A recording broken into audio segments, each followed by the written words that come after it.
Shalom, selamat pagi. Kita bersyukur pada pagi hari ini kita masih boleh diberikan kesempatan untuk boleh hadir di dalam rumah Tuhan, mendapat ibadah kembali ya saudara kita sekalian. Mari kita bangkit berdiri, kita akan mengambil saat teduh di hadapan Tuhan.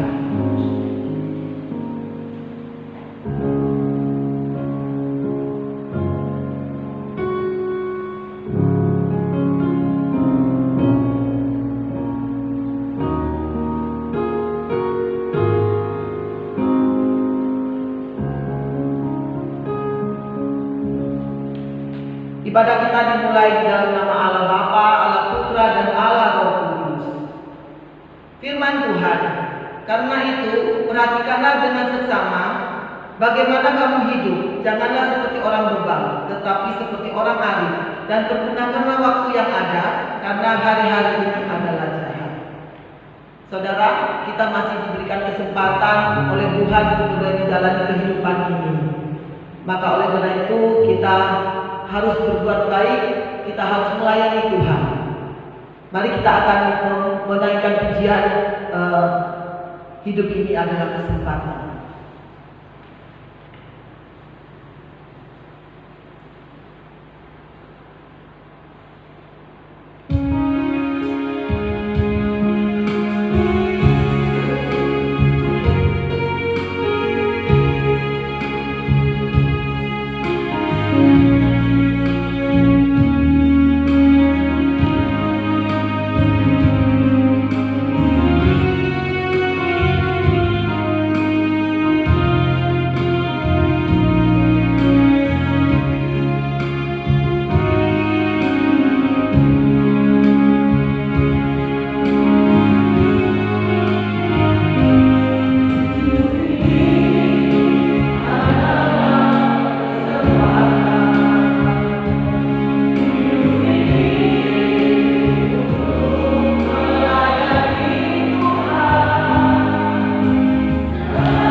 Bapa yang baik, kami kembali bersyukur padamu Tuhan untuk berkat-berkat Tuhan yang sudah Tuhan berikan di dalam hidup kami, berkat kesehatan Tuhan, di mana kami pada pagi hari ini kami boleh datang, kami boleh memuji Engkau. Kiranya Tuhan Engkau boleh mendengar pujian kami, bahwa hidup ini adalah kesempatan Tuhan, di mana kami boleh diberikan kesempatan untuk melayani Engkau. Kami boleh semakin setia di dalam Engkau ya Tuhan. Terima kasih Tuhan, berkati kepada kami pada pagi hari ini, dari awal hingga akhirnya semuanya boleh jadi di dalam nama Yesus Tuhan. Tuhan juga boleh berkati Tuhan persembahan yang sudah dijalankan, yang sudah diberikan maupun yang belum diberikan Tuhan. Kami percaya Tuhan, Engkau yang boleh memberkati tangan-tangan anak-anak Tuhan yang sudah memberi Tuhan maupun yang belum. Tuhan boleh berkati, Tuhan boleh pakai persembahan ini sehingga persembahan ini boleh menjadi berkat yang baik, boleh memperluas kerajaan Tuhan di pagi ini. Terima kasih Tuhan, kami menyerahkan kepada kami hanya di dalam nama Yesus Tuhan dan Juru Selamat kami yang hidup. Amin. Kita akan membacakan pengakuan iman rasuli bersama-sama dengan perlahan-lahan, tidak tergesa-gesa ya. Pengakuan iman rasuli. Aku percaya kepada Allah, Bapa yang Maha Kuasa, Khalik dan bumi, dan kepada Yesus Kristus, Anak yang tunggal Tuhan kita, yang dikandung daripada Roh Kudus, lahir dari anak darah Maria, yang menderita sengsara di bawah pemerintahan Pontius Pilatus, disalibkan, mati dan dikuburkan, turun ke dalam kerajaan Allah. Pada hari yang ketiga bangkit pula dari antara orang mati, naik ke surga duduk di sebelah kanan Allah, Bapa yang Maha Kuasa, dan dari sana Dia akan datang untuk menghakimi orang yang hidup dan yang mati.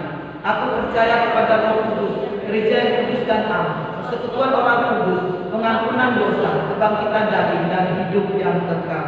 Amin. Jemaat silakan duduk.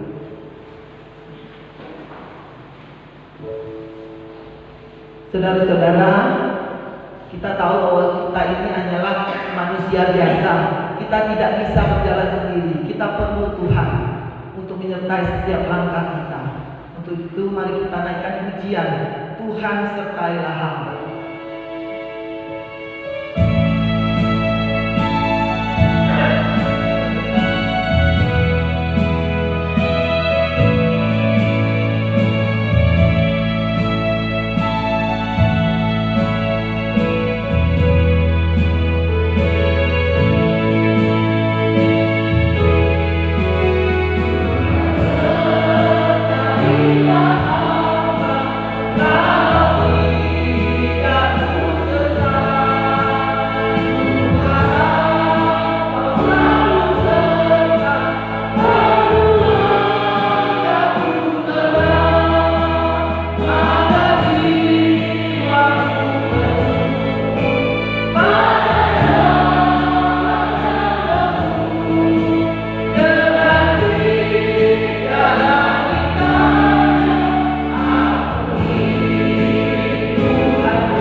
Kisah Para Rasul pasal yang ke-16 ayat 14 dan 15. Kisah Para Rasul pasal 16 ayat 14 sampai ke 15. Kisah Para Rasul pasal 16 ayat 14 sampai ke 15.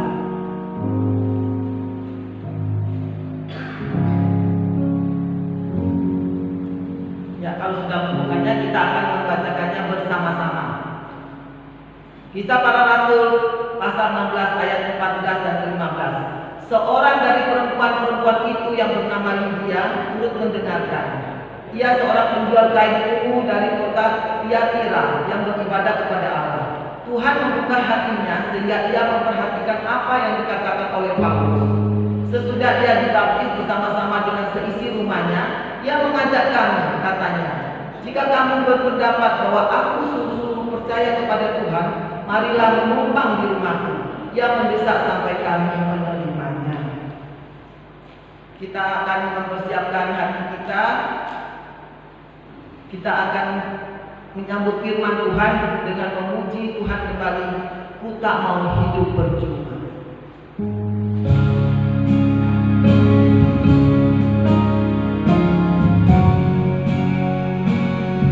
Saya mengundang jemaat untuk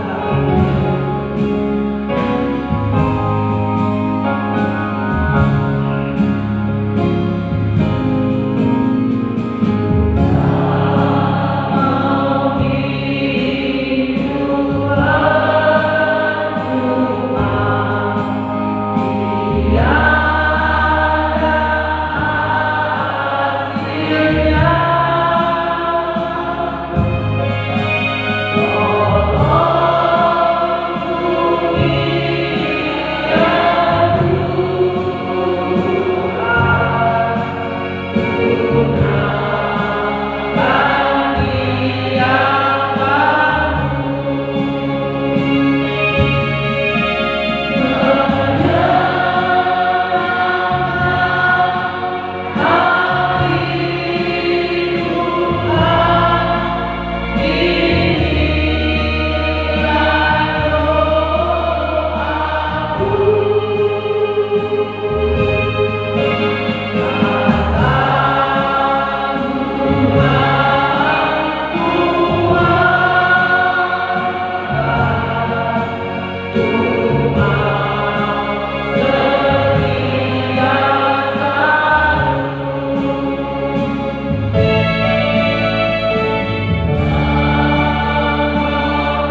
Di dalam nama Tuhan Yesus, kami bersyukur dan kami berdoa.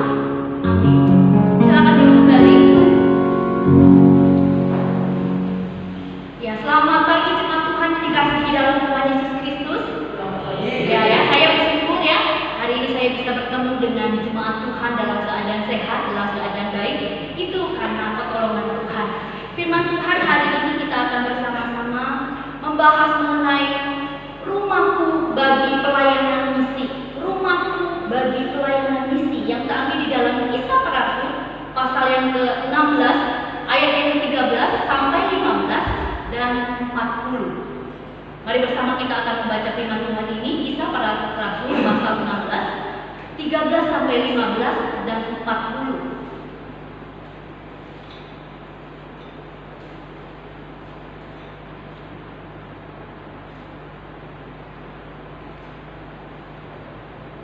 Kisah Para Rasul pasal 16, 13 sampai 15 dan 40. Saya akan membacakannya dari Kisah Para Rasul pasal 16 ayat 13 sampai yang ke-15. Nanti jemaat Tuhan akan membacakannya di ayat yang 40. Paulus di Filipi. Pada hari Sabat kami keluar pintu gerbang kota. Kami menyusuri tepi sungai dan menemukan tempat sembahyang Yahudi yang sudah kami duga ada di situ. Setelah duduk, kami berbicara kepada perempuan-perempuan yang ada berkumpul di situ. Seorang dari perempuan-perempuan itu yang bernama Lydia turut mendengarkan. Lalu seorang penjual kain ungu dari kota Tiatira yang beribadah kepada Allah, Tuhan membuka hatinya sehingga ia memperhatikan apa yang dikatakan oleh Paulus. Sesudah ia dibaptis bersama-sama dengan seisi rumahnya, ia mengajak kami, katanya, jika kamu berpendapat bahwa aku sungguh-sungguh percaya kepada Tuhan, marilah menumpang di rumahku. Ia mendesak sampai kami menerimanya. Silakan jemaat Tuhan 2, 3 ya.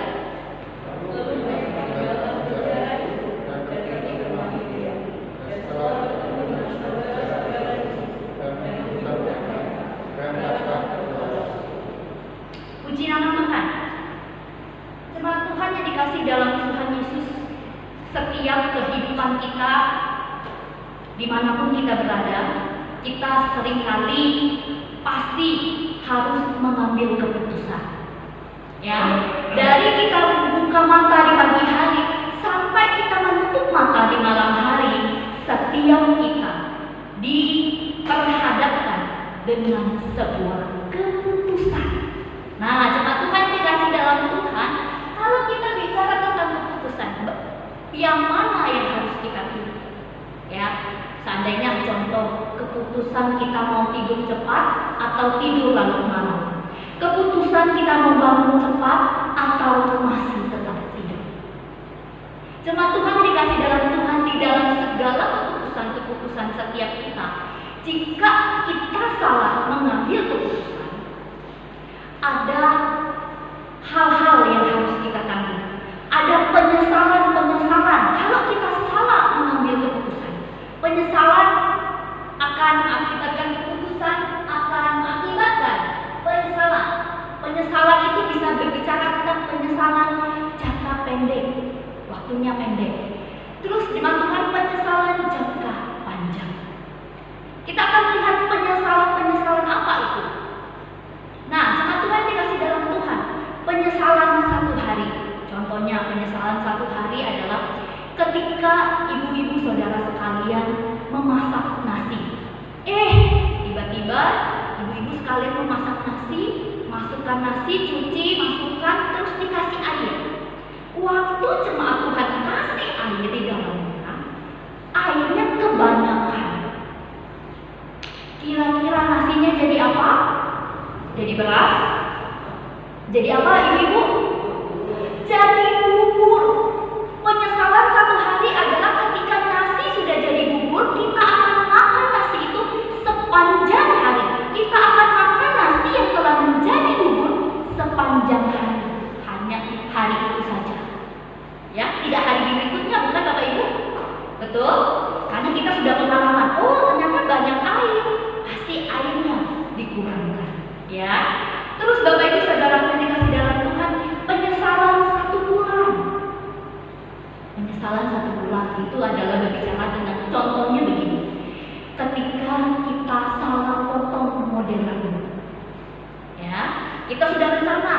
sudah pikirkan, oh nanti saya mau ke salon, saya mau potong rambut modelnya ini. Sudah cari di internet ya. Oh modelnya kayak begini, belah sampingnya begini, nanti belah tengahnya seperti ini. Tiba-tiba pergi ke salon, kita salah potong rambut. Penyesalannya 1 bulan. Ya, kadang-kadang bisa-bisa kita tidak keluar 1 bulan karena model rambutnya tidak sesuai dengan kita. Tapi sudah 1 bulan kemudian, kira-kira rambut kita bisa bertumbuh nggak Bapak Ibu? Bisa, ya.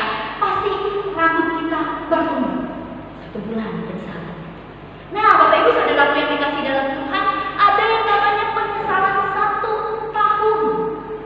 Contohnya, bagi mahasiswa, bagi pelajar, kalau enggak belajar sungguh-sungguh, kalau enggak mempersiapkan diri dengan baik, menjadi seorang siswa dengan baik, berarti tidak baik, nanti akan mengakibatkan dia tidak naik kelas selama 1 tahun. Ulang lagi 1 tahun. Ya, Bapak Ibu saudaraku sekalian, tetapi Bapak Ibu saudaraku yang dikasih dalam Tuhan, masih ada kesempatan untuk mengejar ketinggalan. Masih ada kesempatan untuk belajar dengan sungguh-sungguh, untuk mengerti dengan sungguh-sungguh, untuk mempersiapkan diri selama 1 tahun. Belajar dari kesalahan. Nah, Bapak Ibu saudaraku yang dikasih dalam Tuhan, ada lagi yang lebih menjadi pemikiran kita. Penyesalan seumur hidup. Apa itu contohnya? Penyesalan seumur hidup adalah ketika setiap kita, ini buat orang-orang muda yang ada di sini, kalau salah memilih pasangan hidup, akan menderita seumur hidup selama dia berada di dunia ini.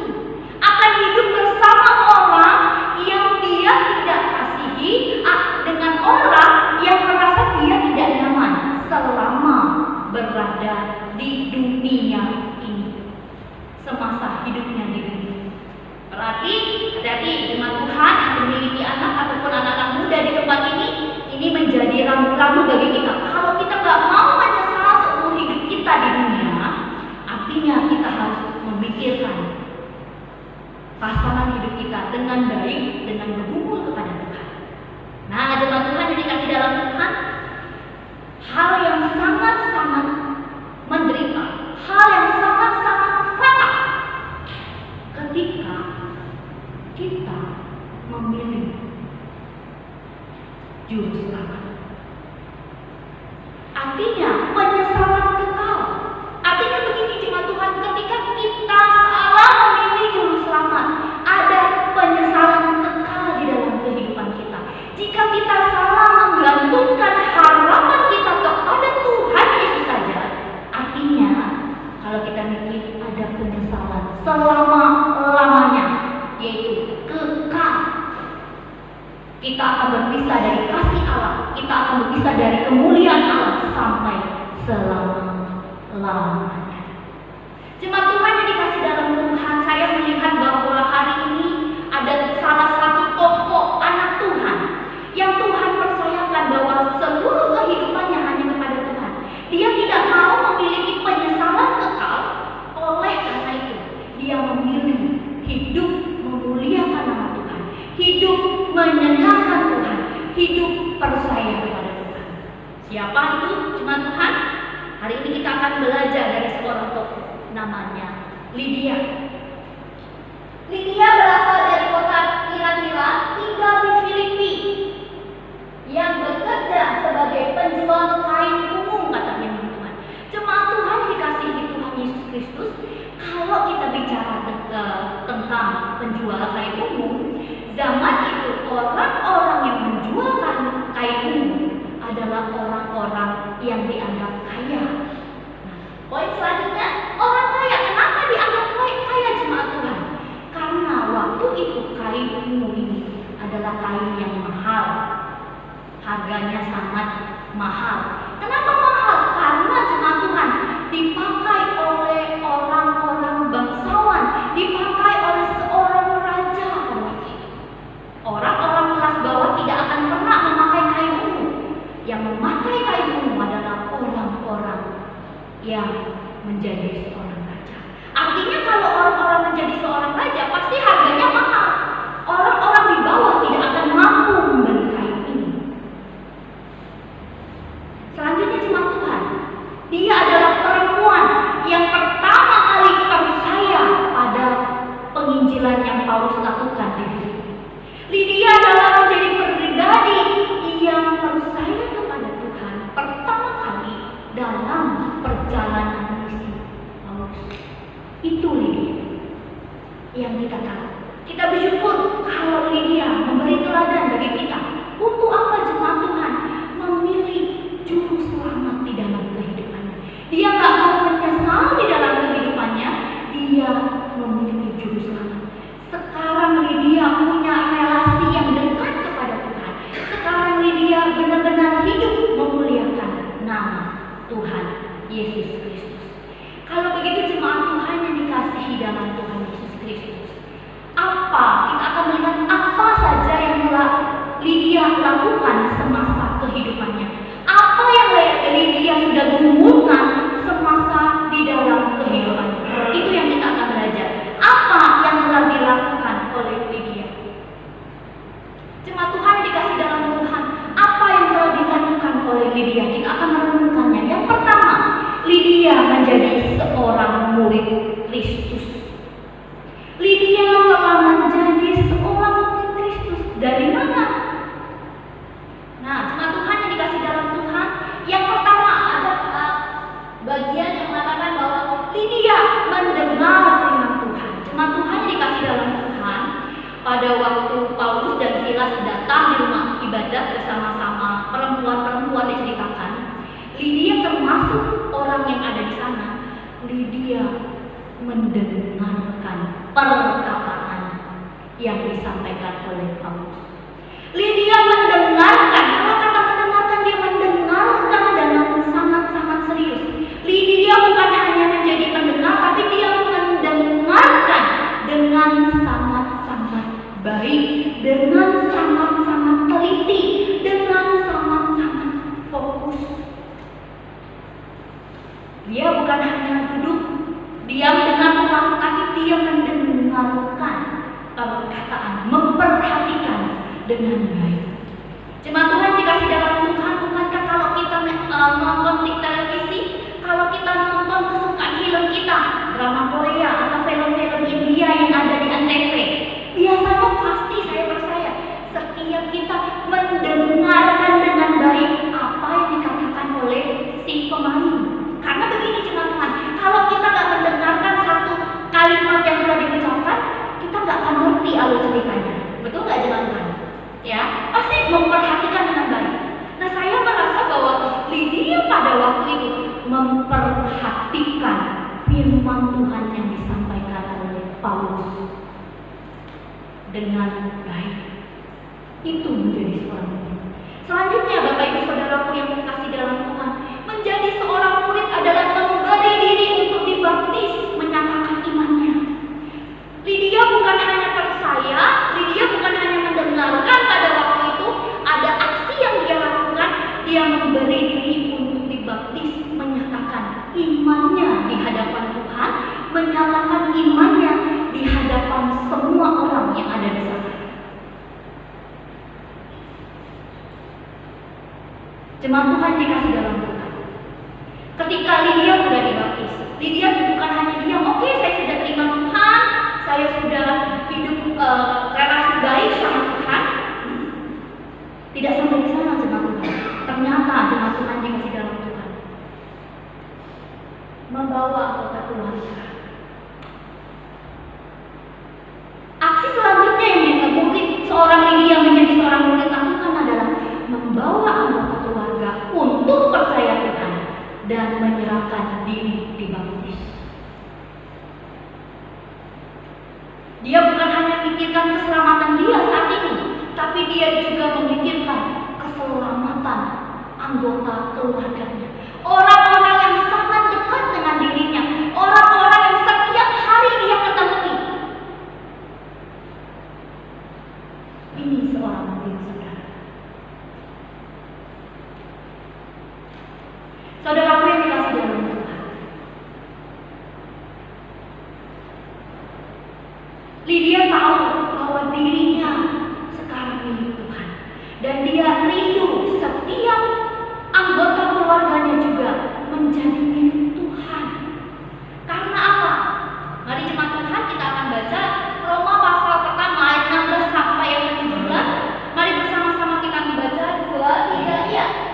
Sebab aku mempunyai keyakinan yang kokoh di dalam Injil, karena Injil adalah kekuatan Allah yang menyelamatkan setiap orang yang percaya, pertama-tama orang Yahudi, tetapi juga orang Yunani.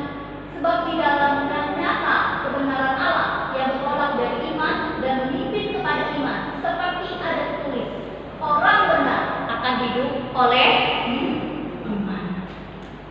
Jemaat Tuhan yang dikasih dalam Tuhan, Lydia sangat paham saat ini kalau saya sudah selamat, keluarga saya harus selamat. Karena apa? Injil adalah kekuatan Allah, firman Tuhan adalah kekuatan Allah, berita keselamatan adalah berita kekuatan Allah yang hebat dan dahsyat, yang harus juga disaksikan oleh keluarganya.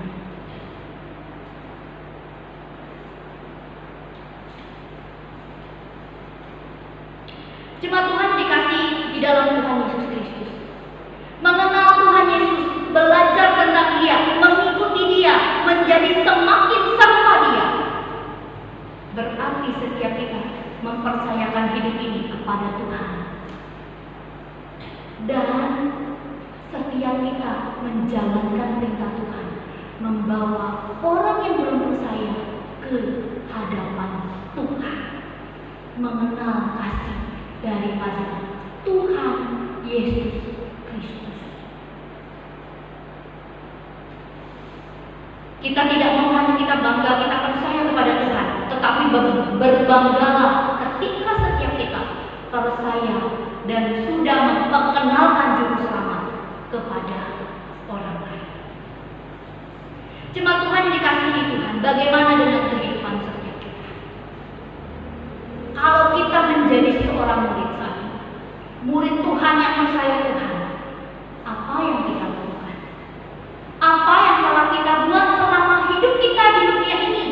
Ujian yang mengatakan bahwa hidup ini adalah kesempatan. Iya, kesempatan.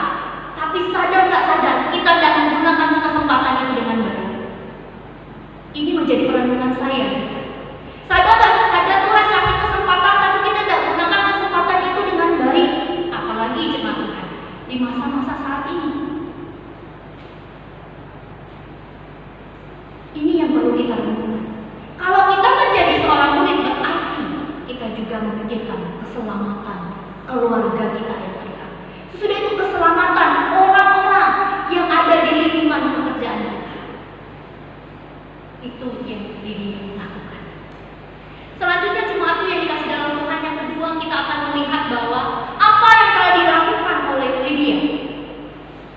Lydia hidup peduli. Lydia hidup peduli. Saya diberkati karena Lydia hidup peduli. Dalam hal apa jemaat Tuhan? Kalau kita melihat, kalau Lydia melayani keluarga dengan baik, sudah menyerahkan keluarga saya kepada Tuhan, itu sangat-sangat baik. Itu sangat plus-plus-plusnya. Karena Lydia sudah memperhatikan keselamatan orang-orang terdekat. Selanjutnya, jemaat Tuhan, dikatakan Lydia menawarkan rumahnya bagi pelayanan misi. Lydia menawarkan rumahnya untuk pelayanan Paulus dan Silas pada waktu itu. Menyuruh mereka menumpang di rumahnya. Dan jemaat Tuhan, kalau kita melihat tadi di Kisah Para Rasul pasal 13 ayat 40, di sana diceritakan ada perkumpulan orang percaya yang berada di rumah Lydia. Saya akan membacakannya. Kisah Para Rasul pasal 16 ayat 40. Lalu mereka meninggalkan penjara itu dan pergi ke rumah Lydia, dan setelah bertemu dengan saudara-saudara di situ dan menghibur mereka, berangkatlah kedua rasul itu. Jemaat Tuhan yang dikasih dalam Tuhan, pada waktu itu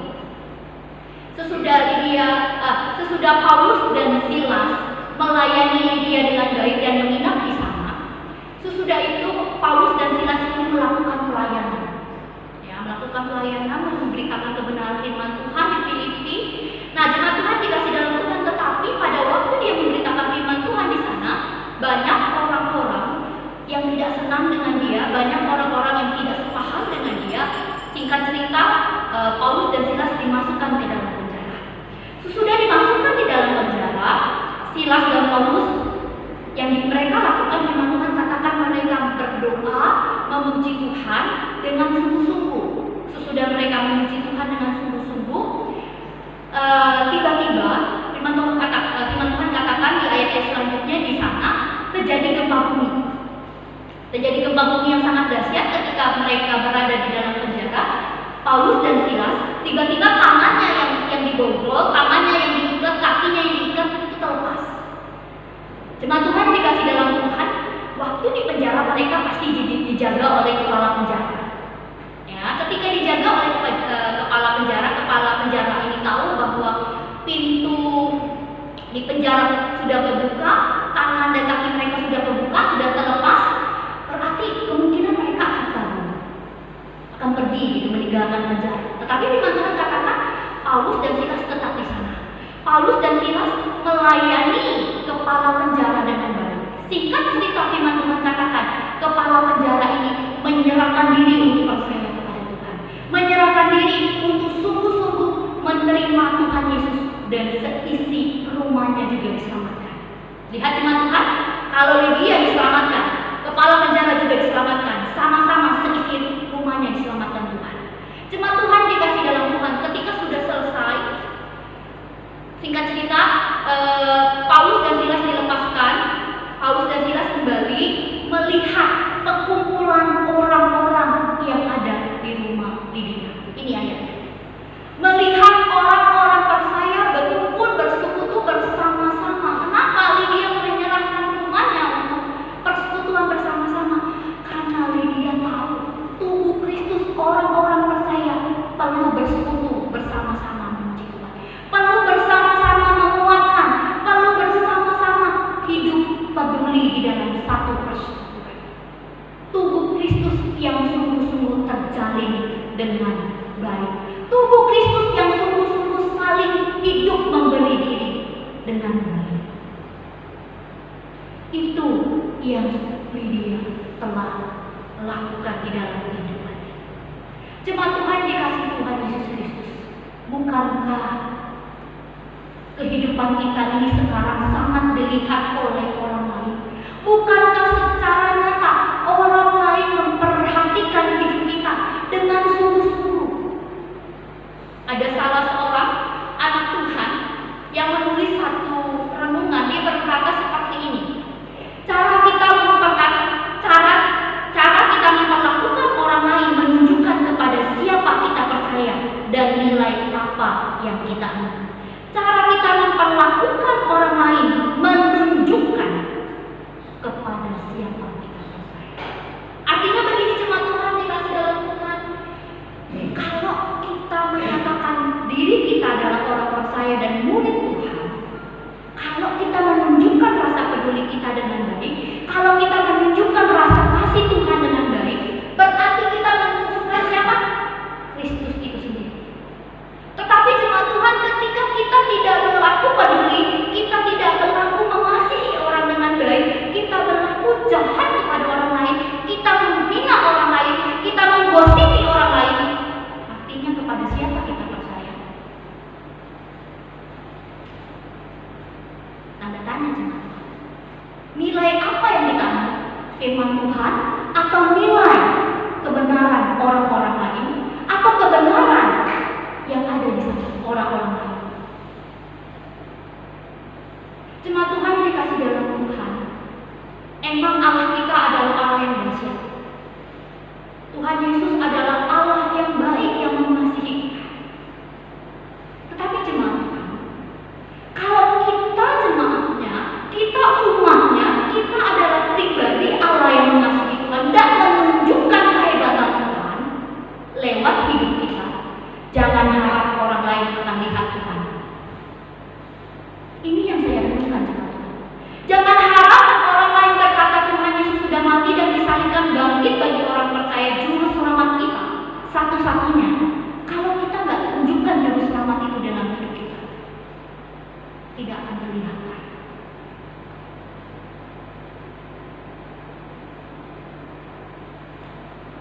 Jemaat Tuhan dikasih dalam Tuhan, Lydia belajar peduli kepada orang-orang yang di sana.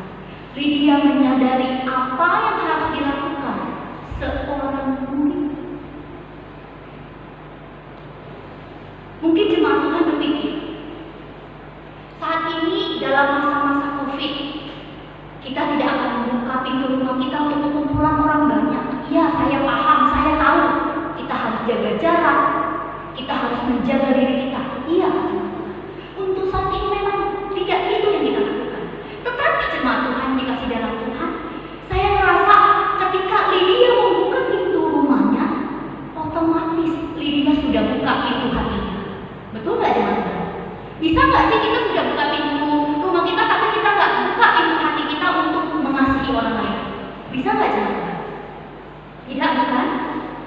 Yang harus kita lakukan adalah membuka hati kita untuk belajar peduli. Apa yang harus kita lakukan dalam masa-masa COVID ini? Saudara, berdoa bagi orang-orang yang nggak percaya. Berdoa bagi anggota keluarga kita yang belum percaya. Saya mengumpulkannya itu secara pribadi di hadapan Tuhan. Kita bisa lakukan berdoa. Kita bisa lakukan itu di rumah, dan kita bisa lakukan dalam masa-masa saat ini. Bukankah kita punya banyak waktu? Selanjutnya Bapak Ibu Saudaraku yang dikasihi dalam Tuhan, peduli juga bisa kita lakukan dalam masa-masa ini adalah apa? Kita bisa telepon saudara seiman kita. Kita bisa telepon orang-orang yang percaya kepada Tuhan. Mungkin dalam masa kehidupan sekarang ini dia berumur. Mungkin dalam masa hidup sekarang ini dia mengalami banyak masalah.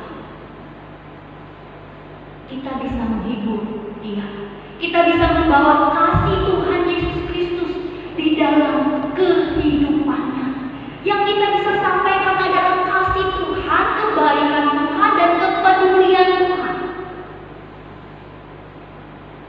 Bukankah itu salah satu hubungan relasi hidup kita bersama Tuhan dan bersama jemaat Tuhan? Kepedulian kita saat ini membutuhkan pengobatan. Ada waktu, ada biaya untuk telepon kita. Saya rasa untuk beberapa ribu kita bisa lakukan. Sebulan sekali sudah oke, jemaat Tuhan. Karena seperti ini, jangan berharap Tuhan dikenal orang kalau kita tuh tidak coba memperkenalkan Tuhan yang baik. Jangan harap orang mengerti Tuhan Yesus baik kalau kita nggak mencerminkan kebaikan Tuhan.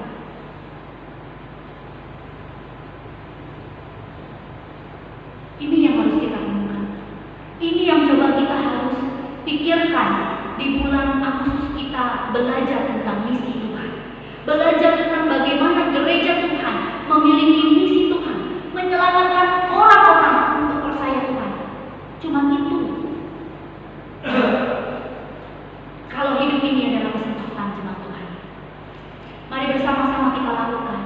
Mari bersama-sama kesehatian melakukan peran kita masing-masing. Sudah beberapa contoh yang sudah saya sampaikan dan masih banyak contoh-contoh yang lain. Mari jemaat Tuhan, lakukan itu dan kita bersama memuliakan nama Tuhan. Amin. Saya mengajak sidang jemaat untuk bangkit berdiri. Mari bersama-sama kita akan memuji Tuhan. Hidup ini adalah kesempatan.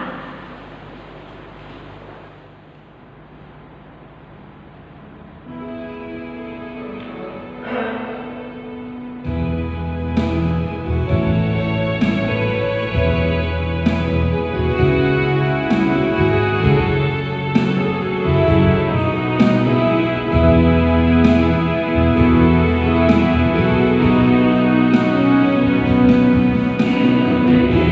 you.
kasih untuk beberapa menit yang Tuhan percayakan untuk kami mendengar firman Tuhan. Biarlah Roh Kudus-Mu Tuhan yang menerjemahkan di dalam pemikiran kami dan di dalam hati kami. Kami percaya Tuhan, Roh Kudus Tuhan yang akan selalu mengingatkan kami akan firman Tuhan.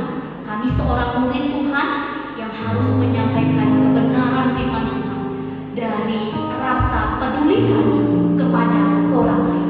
Tuhan, mampukan kami yang terbatas, mampukan kami yang lemah, mampukan kami yang kali lupa. Biarlah kemurahan Tuhan, kebaikan Tuhan menyertai setiap kami. Tuhan memberkati jemaat Tuhan dengan segala permohonan. Tuhan menolong jemaat Tuhan dengan kasih-Mu Tuhan. Biarlah dalam usaha pekerjaan ada belas kasihan, ada pimpinan Tuhan.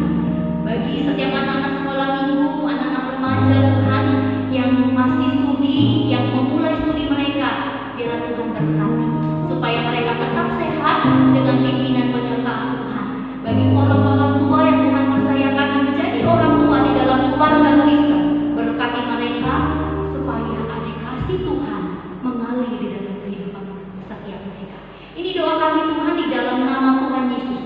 Kami berdoa dan kami bersyukur. Amin. Baik jemaat Tuhan, kita akan mengakhiri ibadah kita pada pagi hari ini. Bersama kita akan naikkan pujian doksologi.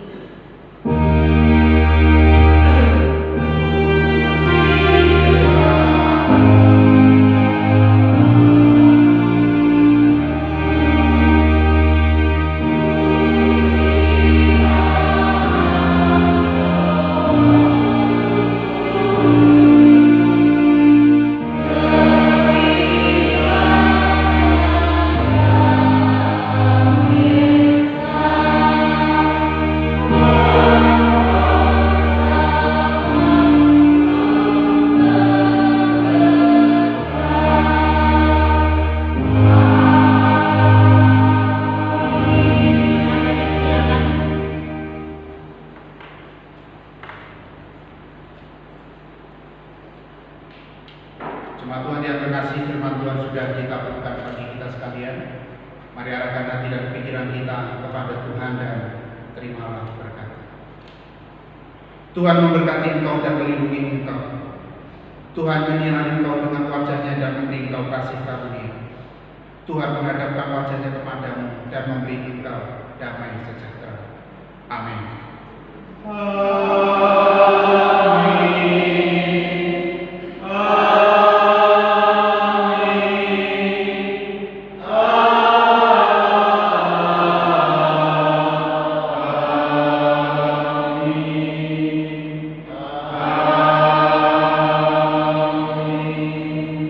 Silakan duduk, saat duduk.